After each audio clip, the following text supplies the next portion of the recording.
Jesus Christ ప్రభువును రక్షకుడైన యేసుక్రీస్తు వారి దివ్య శుభ శక్తి గల నామములో మీకు శుభములు సమాధానం కలుగును గాక. ఈ దినం ప్రత్యేకంగా మన సంఘ వార్షికోత్సవం ఇది ఆదివారం వచ్చింది కాబట్టి మనం ప్రత్యేకంగా చేయలేకపోతున్నాము.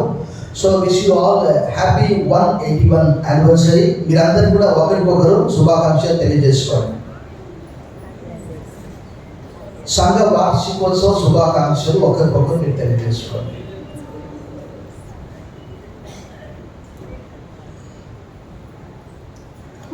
మంచిది. దినము సంఘ వార్షికోత్సవంతో పాటు ఈరోజు ప్రపంచ పాస్టర్స్ దినోత్సవము, pastors appreciation day. Of course our lord is the good shepherd. మన ప్రభు మంచి కాపరి, మన ప్రభు గొప్ప కాపరి, గ్రేట్ షెపర్డ్. మన ప్రభు చీఫ్ షెపర్డ్, మంచి కాపరి, గొప్ప కాపరి, ప్రధాన కాపరి. సో అయినప్పటికీ కూడా భూమి మీద ఆయన పని చేయడానికి తప్పకుండా ఆదికాండం నుంచి దేవుడు అన్నాడు, నేను మీకు మంచి కాపరులను నియమిస్తాను అని ఇర్మియా గ్రంథంలో చెప్పారు. సో ఈ లోన్ స్టార్లో 52 వారాలు excluding Christmas, watch night service, January 1st, Easter service, sunrise service అన్ని మొత్తం 52 ఐక్యారాధనలో ఒక 26-27 కలిపితే దాదాపుగా నీకు 80 సందేశాలు ఇవ్వగలుగుతున్నాను ఇక్కడి నుంచి. సో ఎంతమంది నన్ను అభినందిస్తున్నారో నాకైతే తెలియదు, ఎంతమంది ఆధ్యాత్మికంగా బలం పొందుకుంటున్నా నాకైతే తెలియదు. కానీ నేను ఎప్పుడు కూడా గౌరవం, ఘనత, గుర్తింపు నేను ఎప్పుడు కోరుకోను. ఎందుకంటే నా బహుమానం దేవుడి దగ్గర ఉండాలి. ఈ హలోక సంబంధమైన బహుమానాలు ఇస్తే మళ్ళీ నా బహుమానం నాకు ఇచ్చేయంట. కానీ మన ప్రభు ఇచ్చే బహుమానము, భక్తుడు యెషయా ఇలా అంటున్నాడు. ఏమంటున్నాడు తెలుసా? ఆయన ప్రయాసం అంతా కూడా వృధా అయిపోయిందని అనుకున్నాడు ఆయన. యెషయా గ్రంథం 49వ అధ్యాయం 4వ వచనం ఒకసారి చూడండి. యెషయా గ్రంథం 49వ అధ్యాయం 4వ వచనంలో యెషయా ఇలా మాట్లాడుతున్నాడు. పాపం ఆయన చూడండి. ఆయనను నేను వ్యర్థముగా ఫలమేమీ లేకుండా నా బలము వృధాగా వ్యయపరిచి ఉన్నారనుకుంటుంది. నాకు న్యాయకర్త యెహోవాయే, నా బహుమానము నా దేవుని యొద్దనే ఉన్నది. సో ఈ సంఘం నాకు ఏ గుర్తింపు ఇవ్వకపోయినా, ఘనత, గౌరవం ఇవ్వకపోయినా, నేను ఘనత, గౌరవం ఎప్పుడు కోరుకోను. ఎందుకంటే యోహాను 3:30 చెప్తుంది, he must increase and I must decrease. ఆయన హెచ్చవలసిన నేను తగ్గవలసి ఉంది. A+B² సూత్రం తెలిస్తే ఎవరు హెచ్చించుకోరు. He who humbles himself will be exalted. He who exalts himself will be humbled. తను తాను తగ్గించుకునేవాడు తను తాను హెచ్చించుకునేవాడు హెచ్చించుకునేది ఎవరు? అపవాది. తేజో నక్షత్రమా వేకువచ్చు కానీ వేల కింద పడింది అధమా పాతాళానికి. కాబట్టి మనం A+B² సూత్రం గుర్తుపెట్టుకోవాలి. ఆ సూత్రం గుర్తుపెట్టుకుంటే ఎవరైనా కూడా పాతాళంలో పడిపోకుండా జాగ్రత్తగా ఉంటారు. సో మీ సంతోషంలో నేను పాలిభాగస్తుని, మీ ఆనందంలో నేను పాలిభాగస్తుని. ప్రభువైన యేసుక్రీస్తు రాకడయందు మా సంతోషము, మా ఘనత, మా గౌరవము, మా కిరీటం అప్పచెప్పండి. పౌలు అంటాడు చూడండి, తెస్సలోనికయులకు మొదటి పత్రిక 2:19-20, ఈ సంఘంలో ఎప్పుడు నేను ఘనత, గౌరవం కోరుకోలే. I don't want that. తెస్సలోనికయులకు మొదటి పత్రిక 2:19-20.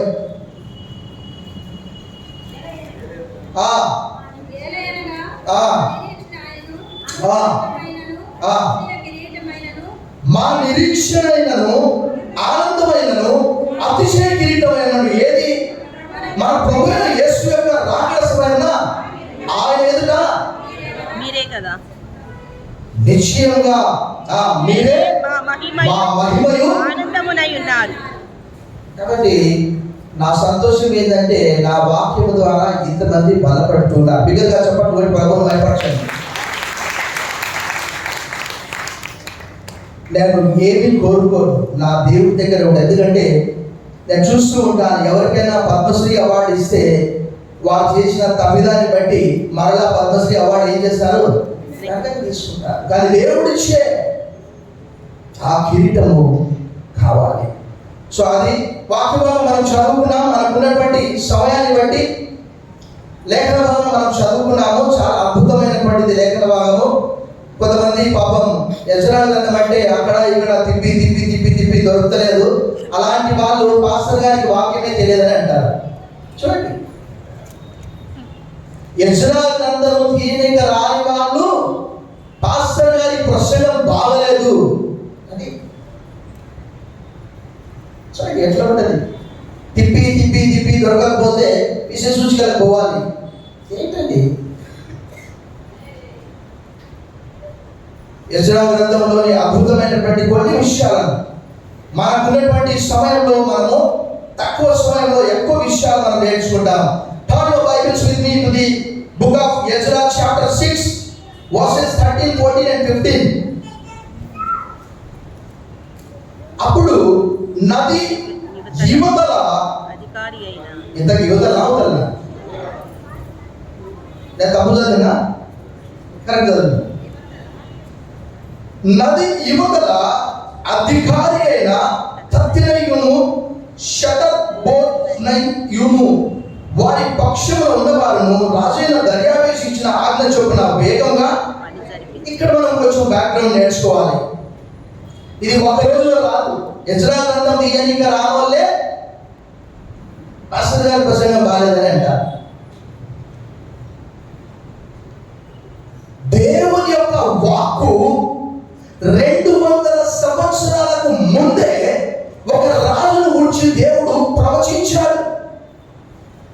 బైబిల్ గ్రంథంలో అన్ని రాజుల గురించి ఎక్కడ ప్రవచనాలు లేవు. కానీ కోరేషు గురించి ఆంగ్లంలో సైరస్ అంటారు. కోరేషు గురించి దేవుడు 200 సంవత్సరాలకు పూర్వమే యెషయా గ్రంథం 44లో అనగా ఈ దేవాలయం కట్టే సమయానికి 536 ఈ డిగ్రీ జారీ చేయబడ్డది. 536కు 200 కలిపితే ఎంత అవుతుంది చెప్పండి? 736. తీయండి యెషయా గ్రంథం 44 అధ్యాయం. యెషయా గ్రంథం 44 దేవుడు ఏమని ప్రవచించాడు చూడండి అక్కడ ఒకసారి. 44:28 చూడండి.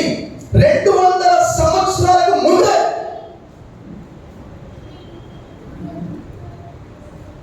దేవుడు కోరేషు గురించి ప్రవచించాడు.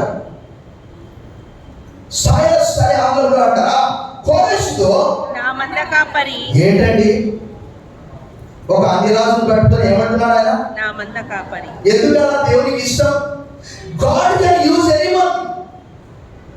సమయం ఏదైనా కావచ్చు, కాలం ఏదైనా కావచ్చు, అన్ని కాలాల్లో ఉండే దేవుడు పేదాల జనం పాట పాడతాడు. ఏమంటాడు? పాడాలి. అన్ని కాలం అన్ని కాలములా నున్న యెహోవాని ననాదాలంబాయో కనా తండ్రి. చాలు. కాలం ఏదైనా కావచ్చు, రాజులు ఎవరైనా కావచ్చు, కోరేషు కావచ్చు, అర్ధరాక్షస కావచ్చు, దర్యావేషు కావచ్చు, దేవుడు ప్రవచించాడా లేదా? అదే ముఖ్యమైనటువంటిది. కోరేషుతో ఏమంటున్నాడు అక్కడ? నా మంద కాపరి నా చిత్తమంతయు నెరవేర్చువాడా. ఇది దావీదు అన్నాడు, ఇక్కడ వీళ్ళని అంటున్నాడు. నా చిత్తమంతయు నెరవేర్చువాడా అని నేను చెప్పువాడను నేను. God has used a heathen king, a Gentile king, a prostitute king. ఇది 200 సంవత్సరాలకు పూర్వం ప్రవచించబడ్డది. 736లో అది 536లో కోరేషు డిగ్రీ జారీ చేశాడు. చదవండి. యెరూషలేముతో ఏమంటాడట? నీవు కట్టబడినవని దేవాలయమునకు పునాది వేయబడిననియు నేను చెప్పుచున్నాను. చెప్పండి.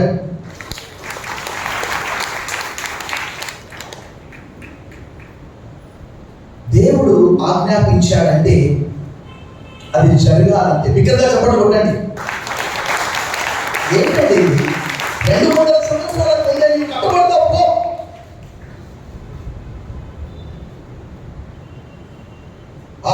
యెరూషలేముతో నీవు కట్టబడుతూ నీవు దేవాలయముకు పునాది వేయబడ్డనియు నేను చెప్పుచున్నాను. 45 అతని అతని పక్షమున జనములను జయించుటకు నేను అతని కుడి చేతిని పట్టుకొని ఉన్నాను. చూడండి, అసలు దేవుని యొక్క చిత్తం ఏంటి? దేవుడు ఆయనకు ఒక అధికారం ఇచ్చాడు. అధికారం దేవుని వల్ల రావాలి. దావీదు దగ్గరకు వచ్చి జనులంతా, అయ్యా దావీదు నీవు మా మీద రాజుగా ఉండాలని కోరారు. దావీదు కోరుకోడు, జనం కోరుకోవాలి. నేనుంటా నలబెట్టు ఎడబెట్టాలి. నేను మనం కోరుకోవడం కాదు, దేవుడు కోరుకున్నాడు. నా చిత్తమంతా నెరవేర్చువాడవా, అతని కుడి చేతులు పట్టుకొని ఉన్నాను. నేను రాజుల నడి కట్లను విప్పెదను, అని యెహోవా తాను అభిషేకించిన కోరెషు గురించి సెలవిచ్చుచున్నాడు. డిగ్రీ జరిగింది.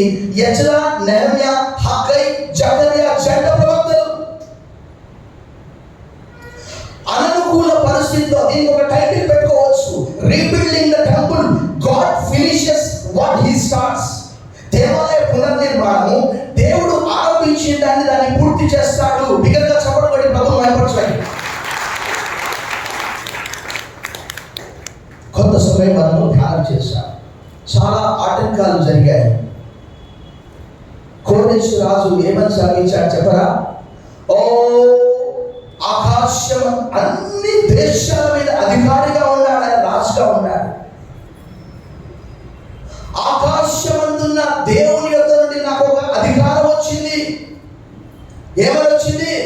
ఎవరైతే ఆయన జనులై ఉన్నారో వారందరూ యెరూషలేమునకు వెళ్ళి మందిరం కొరకు మీరు ప్రయాసపడాలి. అంతటా మొత్తము చాటించాడు.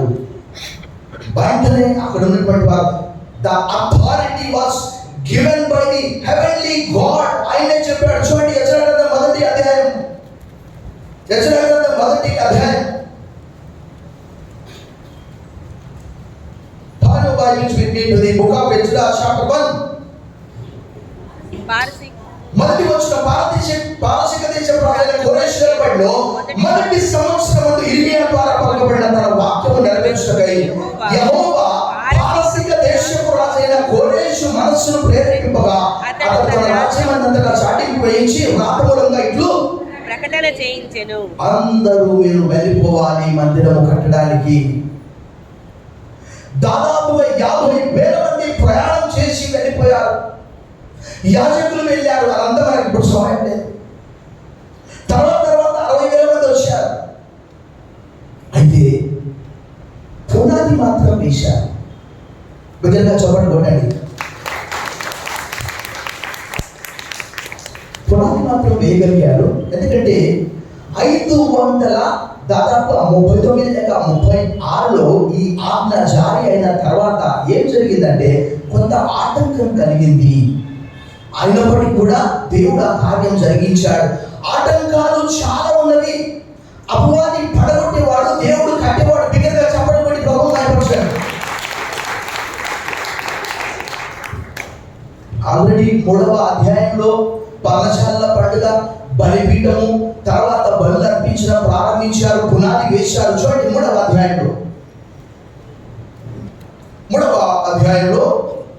12వ వచనం చూడండి. మునుపటి మందిరమును సూచిన యాజకుల్లోను లేవీయుల్లోను కుటుంబ ప్రధానులలో అనేకులు ఇప్పుడు వేయబడిన ఈ మందిరం యొక్క పునాదిని చూసి గొప్ప శబ్దముతో ఏడ్చిరి. అయితే మరి అనేకులు సంతోషం చేత బహుగా ఏడ్చిరి. ఏది సంతోష శబ్దం? ఎందుకు ఏడ్చారు, ఎందుకు అరిచారు చెప్పరా? సంతోషం. 2 విషయాలు మనం గమనించాలి వేగంగా. వృద్ధులు ఆ సొలొమోను యొక్క మహా దేవాలయాన్ని చూసి దీన్ని పోల్చుకోలేకపోయారు. ఇది చిన్న దేవాలయం అనుకుంటున్నారు.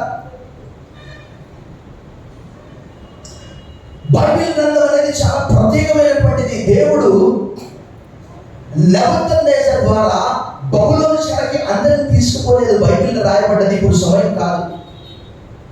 బలవంతులైనటువంటి వాళ్ళే తీసుకొని పోయాడు పని చేయించడానికి. బక్కవలసగా ఉన్నవారు, బీదలు, బలహీనులు, వృద్ధులను ఎక్కడ వదిలిపెట్టాడు? యెరూషలేములోనే వదిలిపెట్టాడు. గమనించండి, 70 సంవత్సరాలు అక్కడ ఎవరు లేరు. అదంతా ఇర్మియా గ్రంథంలో రాయబడ్డది. తెలంగాణలో ఏమంటారు తెలుసా? పడవబడ్డది అంటారు. అంటే శిథిలావస్థలో, ఇళ్లలో ఎవరు నివాసం చేయట్లేదు. భూమి కూడా మొరపెట్టుచూ ఉన్నదట. అదంతా ఇర్మియా గ్రంథంలో రాయబడ్డది. ఎందుకు అని అంటే దేవుడు చెప్పిన మాట వినందుకే ఇలా జరిగిందని ఇక్కడ కూడా రాయబడ్డది. 6 సంవత్సరాలు పొలము దున్నాలి, విత్తనాలు వేయాలి. 7వ సంవత్సరం ఏం చేయాలి? దాన్ని వదిలిపెట్టాలి. భూమి వల్ల బలం పొందుకోవాలంటే 6వ సంవత్సరంలోనే 3 సంవత్సరాలకు సరిపడా నేను పంట ఇస్తానని చెప్పాడు. లేవియకాండం 26వ అధ్యాయంలో. ఆ దేవుని మాట వినలే, విశ్రాంతి దినాన్ని పాటించలే, 7వ సంవత్సరం పొలం దున్నకుండా విడిచిపెట్టలే. అందుకే ఏం చేశాడు? 70 సంవత్సరాలు పొలం విడిచింది, భూమి దుఃఖించింది. అప్పుడు పునాది అయితే వేశారు, కానీ జాగ్రత్తగా వినాలి. బబులోను నుంచి వచ్చినటువంటి వారు ఉన్నారు. తర్వాత అందరికీ ముందు 10 గోత్రాల వారు అష్షూరుకు కొనిపోబడ్డారు. అష్షూరు రాజు ఎవరు? సన్హెరీబు. సన్హెరీబు కూడా ఎంత గర్వపడ్డాడండి, ఎంత గర్వపడ్డాడు. రాజులు 2వ గ్రంథం 19వ అధ్యాయంలో గర్వపడితే దేవుడు అన్నాడు, ఏమన్నా తెలుసా? నీవు వేసిన కేకలు నేను విన్నాను, నా చెవుల చొచ్చినవి. నీవు కేక వేసింది రాజు మీద కాదు, నా మీదనే. నీ ముక్కుకు తాడేసి నీవు యెరూషలేముకు వెళ్ళకుండా నేను చేస్తానన్నాడు. ఆ రోజు రాత్రి దేవదూత బయలుదేరి, రాజులు 2వ గ్రంథం 19వ అధ్యాయంలో రాయబడ్డది. 35వ వచనంలో ఎంతమంది చనిపోయారు? 1,85,000 మంది సైనికులను, అష్షూరు సైనికులను దేవుడు ఏం చేశాడు? నాశనం చేశాడు. సన్హెరీబు చనిపోయాడు. ఆయనకు బదులుగా ఆయన కుమారుడు బయలుదేరాడు. ఆయన పేరేంటి తెలుసా? కొంచెం పలకడం కష్టంగా ఉంది. అప్పుడు 10 గోత్రాల వారు అక్కడ వెళ్ళిపోయారు అష్షూరుకి. అదంతా మీకు రాజులు 2వ గ్రంథం 10వ అధ్యాయంలో ఉంటుంది. ఇప్పుడు బబులోను నుంచి వచ్చినటువంటి వారు ఎవరు తెలుసా? యూదా, బెన్యామీను వారు యెరూషలేములో ఉన్నారు. మొత్తం 12 గోత్రాల్లో యూదా, బెన్యామీను క్యాపిటల్ సిటీ యెరూషలేము. మిగతా 10 గోత్రాలకు సమరయ, బేతేలు రకరకాలు ఉన్నాయి. వారందరూ ఎక్కడ ఉన్నారు? యెరూషలేము పట్టబడడానికంటే ముందుగానే 150 సంవత్సరాల ముందే అష్షూరు కొనిపోబడ్డారు. వారు కూడా మెల్లగా తిరిగి వస్తున్నారు. వచ్చి ఏమంటున్నారు తెలుసా? మేము కూడా దేవాలయం కడతాము. ఏమంటున్నారు? చెప్పండి. దేవాలయం కడతాం. ఏం మాట్లాడుతున్నావా? అక్కడ పోయి ఎవరంటే వాళ్ళని పెళ్లి చేసుకొని మిశ్రిత జనం సభలు అయిపోయారు. వారు నో అని చెప్పారు. ఇక్కడ ఉన్నటువంటి వారు 4వ అధ్యాయంలో మనకు సమయం లేదు. అంటే వాళ్ళు ఏం చేశారు తెలుసా? ఆజ్ఞ కోరేషు ద్వారా ఇవ్వబడ్డది. బాబు ఆయన చనిపోయాడు, పునాది అయితే వేయబడ్డది. వీళ్ళు ఏం చేశారు తెలుసా? తెలివిగా అక్కడ ఉన్నటువంటి వారికి మనకు సమయం లేదు, లంచాలు ఇచ్చి దేవాలయం ఆగిపోయేటట్టు చేశారు. చూడండి ఎంత విచారకరంగా. కానీ దేవుడు ఎంత గొప్పవాడో ఈ మొదటి దాంట్లోనే నేను క్లుప్తంగానే చెప్పేస్తాను. ఆ తర్వాత వచ్చినటువంటి రాజు ఎవరంటే అర్తహషస్త. గురించి తర్వాత ఆల్మోస్ట్ 529లో ఆయన వచ్చాడు. అప్పుడు మీరు ఒక ఉత్తరం రాస్తారు. ఏమంటే, అయ్యా ఈ ప్రజలు, యెరూషలేము ప్రజలు మొదటి నుంచి తిరుగుబాటు చేసినటువంటి ప్రజలు, రాజుల మీద తిరగబడ్డారు. ఇది చెడపట్టణం. ఒకవేళ వాళ్ళు ఆ పట్టణాన్ని కడితే, దేవాలయం కడితే మీకు పన్ను కట్టరు అంటే అర్తహషస్తకు రాసి పంపించారు. సిరియా భాషలో చదువుకున్నాడు. వేగంగా ముందుకు వెళ్ళాలి మనకున్న సమయాన్ని బట్టి. అప్పుడు అర్తహషస్త జాగ్రత్తగా చదివాడు. అది అయిపోయింది. కానీ తర్వాత రాజు ఎవరు వచ్చారు? దర్యావేషు వచ్చారు. జాగ్రత్తగా కోరేషు తయారు చేసినటువంటి ఆజ్ఞ మొదటి అధ్యాయంలో మనకు సమయం లేదు కాబట్టి మొత్తము దేవాలయం కట్టబడాలి. దేవాలయానికి సంబంధించినటువంటి ప్రతి పైసా, ఎందుకంటే ఇప్పుడు మనము మున్సిపాలిటీకి పన్ను కడుతున్నాము. డ్రైనేజీ క్లీన్ చేసేది, డ్రైనేజీ కట్టేది, లైట్లు వేసేది ఎవరి బాధ్యత? మున్సిపాలిటీ వారు. పన్ను కడుతున్నప్పుడు ఈ దేవాలయాన్ని కూడా ఎవరు కట్టియాలి? వారే కట్టియాలి. అక్కడ రాయబడ్డది. మనం చెప్పుకున్నాము, God's work cannot be stop. ఒక మాట నేను చెప్తాను, మీరు కూడా చెప్పాలి. గాడ్స్ వర్క్ ఇన్ మీ, దేవుని పని నాలో, దేవుని పని చెప్పండి, దేవుని పని నాలో ఎవరు ఆపలేరు. దేవుని పని నాలో, దేవుని పని నాలో ఎవరు ఆపలేరు. బిగ్గరగా చెప్పండి, ప్రభు మహిమపరచండి. ఇంటికి పోయిన తర్వాత చదువుకోండి, సమయం లేదు. దర్యా వేసి ఒక ఆర్డర్ జారీ చేశాడు. నేను క్లుప్తంగా చెప్పేస్తున్నా. సమస్త జనాలా వినండి, ఆ దేవాలయ మందిరాన్ని కట్టడానికి కావలసిన సమస్త సామగ్రి, బంగారు, వెండి, బల్ల కొరకు ఆవులు, ఎద్దులు, ఏవైనా అన్ని కూడా ఇవ్వాలి. ఎవడైతే ఆ దేవాలయానికి ఆటంకంగా ఉంటాడో వారి ఇల్లు పెంట కుప్ప అవును గాక. బిగ్గరగా చెప్పబడి ప్రభుత్వం భయపడతాడు. చదవడానికి వారి తలుపు ఊడబెరుకులు గాక, వారి ఇల్లు పెంట కుప్ప అవును గాక అని చెప్పి ఆయన చెప్పాడు. మనకు ఒక మాట మనం చదువుదాం. 6వ అధ్యాయం, మన ముందుకు వెళ్ళిపోదాం వేగంగా. 6వ అధ్యాయం చూడండి. 6వ అధ్యాయంలో అక్కడ మనం 1-2 8వ వచనం చూసాము. మరియు దేవుని మందిరమును కట్టించినట్లుగా యూదుల యొక్క పెద్దలకు మీరు చేయవలసిన సహాయం గురించి మేము నిర్ణయించినదేమనగా, రాజు యొక్క సొమ్ములో నుండి, అనగా నది అవతల నుండి వచ్చిన పన్నులో నుండి వారు చేయు పని నిమిత్తము తనకు ఏమాత్రము చేయక వారి వ్యయమునకు కావలసిన ఇయ్యవలెను. తప్పకుండా ఇంకా వేగంగా 12వ వచనము డైరెక్ట్ గా మనం చూద్దాం. ఏ జనులే గాని యెరూషలేములో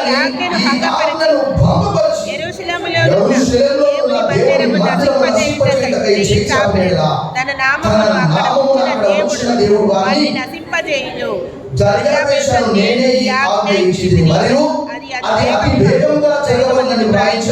తాకీదు పంపించెను.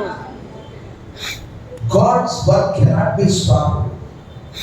దేవుని పని ఎవరు ఆపలేరు. ప్రత్యర్థులు ఎన్నో ప్రయత్నం చేశారు అపవాది ద్వారా. అదంతా మీకు 4వ అధ్యాయంలో వీటికి వచ్చిన చదువుకోండి. రెండవదిగా మొట్టమొదటి రిబిల్డింగ్ ద టెంపుల్, దాంట్లోనే భాగము God finishes what he starts. దేవుడు ప్రారంభించిన దాన్ని ఆయనే పూర్తి చేస్తాడు. దాంట్లో భాగము God's work cannot be stop. రెండవది ఏంటి అంటే the power of prophetic encouragement. The power of prophetic encouragement అంటే ప్రవక్తల ద్వారా దేవుడు వారిని బలపరిచాడు. మనం వేగంగా హగ్గయి గ్రంథము 2:4 చదువుకుందాం. మనం హగ్గయి గ్రంథము 2:4, హగ్గయి జకర్యా 2 పక్కన ఉంటాయి. హగ్గయి గ్రంథము 2వ అధ్యాయము 4వ వచనం మనం చదువుదాం. అయినను యెహోవా ఆజ్ఞ ఇచ్చినదేమనగా జెరుబ్బాబెలు ధైర్యం తెచ్చుకో, ప్రధాన యాజకుడగు యెహోయాదాకు కుమారుడైన యెహోషువ ధైర్యం తెచ్చుకో, దేశములోనున్న సమస్త జనులారా ధైర్యం తెచ్చుకొని పని జరిగించుడి. నేను మీకు తోడుగా ఉన్నాను. ఏ సైన్యములకు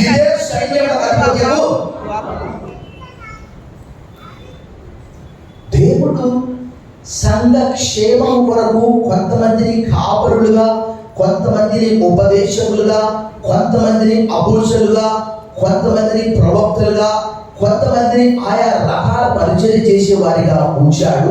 ఎఫెసీ 4:13 రాయబడ్డది.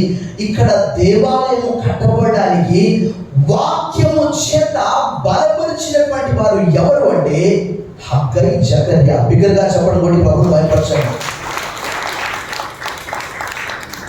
అదే ప్రకారం జకర్యా గ్రంథము 4:6 కూడా మనం చూసాం.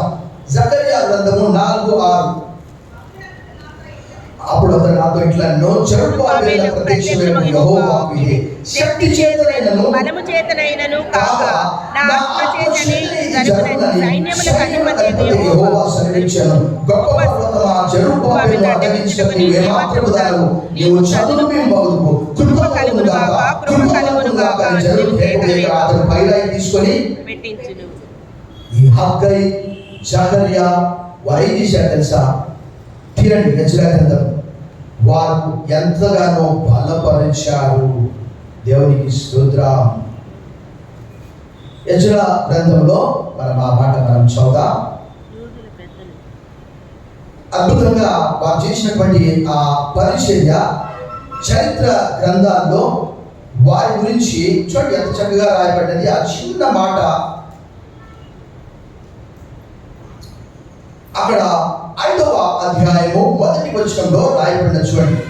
ప్రవక్తలైన హగ్గయ్యు, ఇద్దో కుమారుడైన కుమారుడైన జకర్యాయు యూదా దేశమందును ఉన్న యూదులకు ఇశ్రాయేలు దేవుడైన యెహోవా నామమును తిప్పగా, అక్కడ వారు అక్కడ ఉన్నటువంటి వారిని ఎంతగానో బలపరిచారు. ఇంకా మనం 6వ అధ్యాయంలో కూడా మనము చూస్తాం ఆ మాట. చూడండి అక్కడ 14 వచ్చిన వారు 14 యూదుల పెద్దలు కట్టించు ప్రవక్తలైన హగ్గయ్యు, ఇద్దో కుమారుడైన జకర్యాయు హెచ్చరించుచున్నందున ఏమని హెచ్చరించాడు? ఒక్క చెప్పండి చూద్దాం. కట్టండి, చెప్పండి. త్వరగా కట్టండి, బాగా కట్టండి. దేవుని మాటలు నేర్చుకోవాలి. ఈ మందిరము పాడైపోయి ఉండగా, చెప్పండి, ఈ మందిరం పాడైపోయి ఉండగా మీరు స్థలం వేసిన ఇండ్లలో కాపురం గ్రంథంలో ఉన్నది కదా. ఈరోజు నేను ఇప్పుడేం చూడలేదు కదా. పరిగెత్తండి, మీరు కొండలకు వెళ్ళండి, కట్టెలు తీసుకోరండి రాయబడ్డది. పరిగెత్తండి దేవుని కొరకు. పరిగెత్తి ఇచ్చేవాడు ప్రవక్త. ఆ వాక్యము ద్వారా వారు అక్కడ ఎంత చక్కగా రాయబడ్డ చూడండి. యూదుల పెద్దలు కట్టించు ప్రవక్త అయిన హగ్గయ్యు, ఇద్దో కుమారుడైన జకర్యాయు హెచ్చరిక లేకపోతే పని బాగా. ఈరోజు ఎవరికి హెచ్చరిక అంటే ఇష్టం? ఎవరిళ్ళలో వాళ్ళు ఉంటే దేవుని పని ఎలా జరుగుతుందండి? వారు హెచ్చరించారు ప్రజల హృదయాలకు. పేతురు ఏమన్నాడు? మీరు చంపినటువంటి ఆ యేసునే దేవుడు ప్రభువుగా చేశాడంటే వారి హృదయాలు నొచ్చుకున్నది. అప్పుడు వారు అన్నారు, మేము ఏం చేయాలన్నారు? హృదయంలో నొచ్చుకుని అంటే పొడవబడి దేవర పీల్చిదిందేవా. సో వారిద్దరూ హెచ్చరిక చేయడం వలన వారు బలపరిచబడ్డారు దేవుని వాక్యము ద్వారా.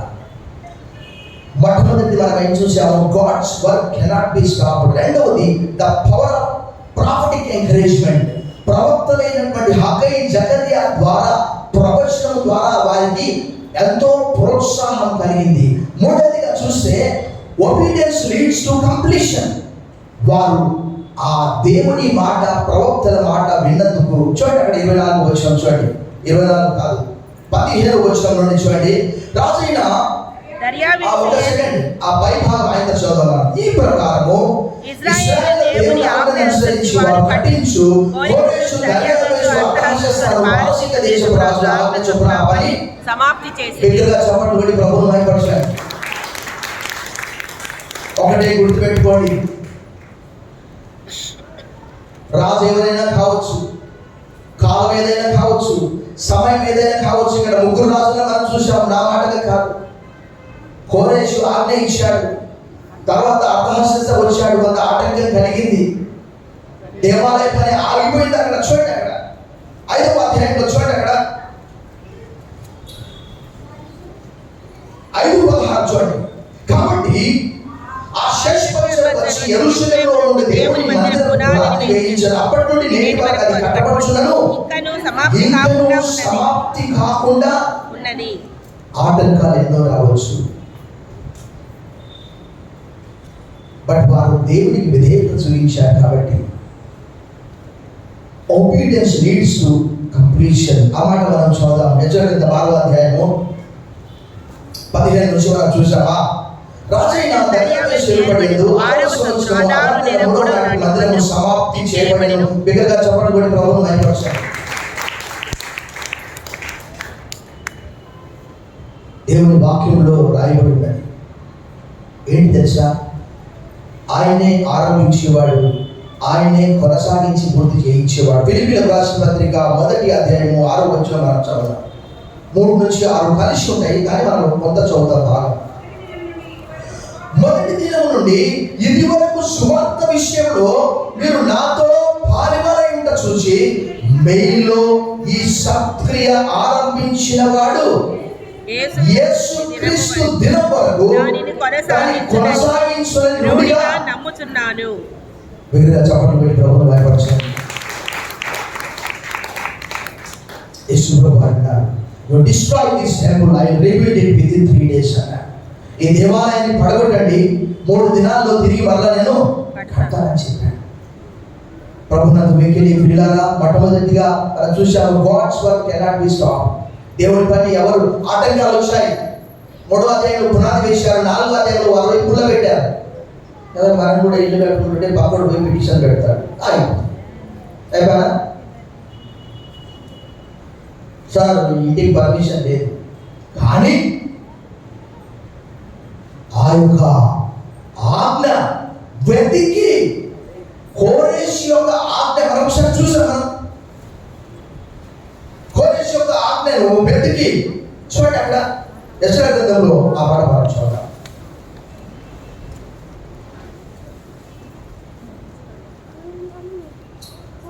మొదటి వచనము, అప్పుడు రాజైన దర్యావేషు ఆజ్ఞ ఇచ్చినందున ఆ బబులోనులో ఖజానాలోని దశరాజు కొట్టులో పెద్దగా 6:1 ఎజ్రా మాదీయ ప్రదేశమందు ఎక్బతమైన పురంలో ఒక గ్రంథం దొరికింది. దానిలో రాయబడిన ఈ సంగతి కనబడింది.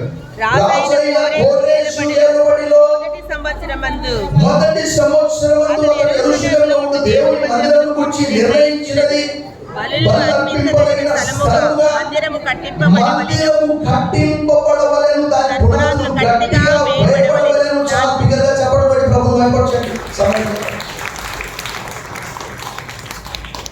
చివరిగా వర్షిప్ స్టార్టెడ్.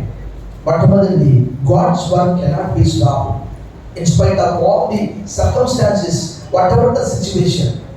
రాజులు మారిపోయారు, మనం కూడా ఈ లోకంలో గవర్నమెంట్ మారిపోతుంటే 5 సంవత్సరాలకు ఒకటి.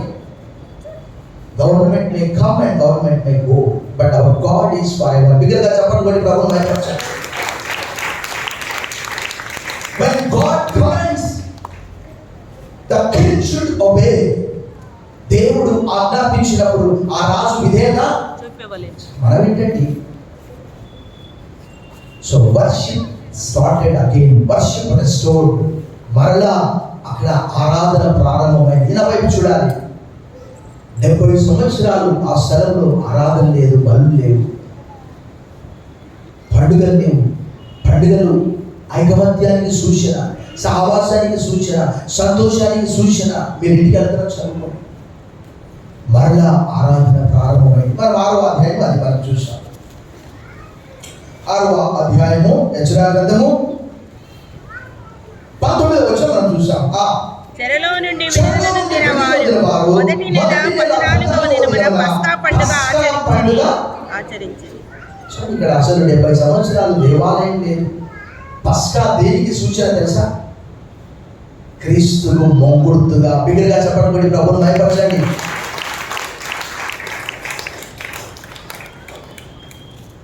ఎవరే కాలం ఈ ఆధునిక దినాల్లో మనమే ఒక దేవాలయంగా ఉంటున్నాము. ఈ మందిరం కూడా కట్టబడాలని మీ వ్యక్తిగత కుటుంబ ఆధ్యాత్మిక ఆరోగ్య జీవితాల్లో మీరు అనుదినం కూడా ఈ సంఘం కొరకు ప్రార్థన చేయండి. దేవుడు ఈ 3 సంఘాలకు ఏక మనస్సు, ఐకమత్యం దయచేసి ఆటంకాలను దేవుడు తొలగించి ఇక్కడ ఒక దేవుని మందిరము, ఒక నూతనమైనటువంటి మందిరము నిర్మాణం అవుటకు ఇక్కడ మనం చూసాం. When God commands, he may be Cyrus, he may be Artaxerxes, or he may be Darius. దర్యావేష్ కావచ్చు, అర్తహషస్త కావచ్చు, కోరేష్ కావచ్చు, ఎవరైనా కావచ్చు. కానీ దేవుడు ఆజ్ఞాపించినప్పుడు ఖచ్చితంగా ఆ పని చేయాలి. మరి మనము ఏం చేయగలుగుతున్నాం? మన హృదయమే దేవునికి దేవాలయంగా ఉంటున్నది. ఆయన మన ఇతరులకు పరిచయం చేస్తున్నామా? సజీవమైనటువంటి రాళ్ళవని మనం ఉంటున్నామని ఎఫెసీయులకు రాసిన పత్రిక 2వ అధ్యాయం 20, పేతురు రాసిన మొదటి పత్రిక 2వ అధ్యాయంలో కూడా రాయబడింది. తలపొంచండి, ప్రార్థన చేశారు. సర్వశక్తి గల దేవా, ఈ దినము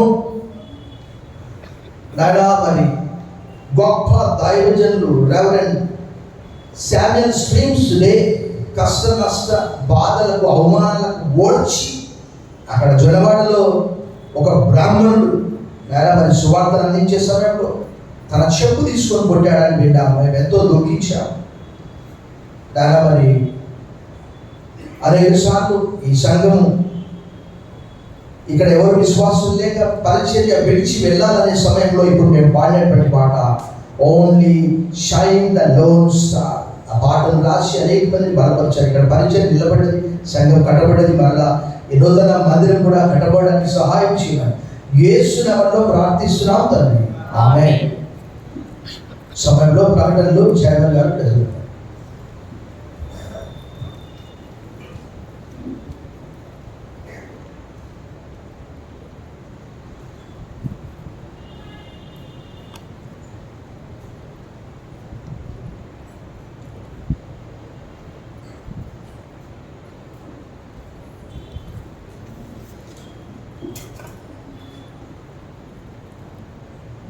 ఆరాధన వందనాలు.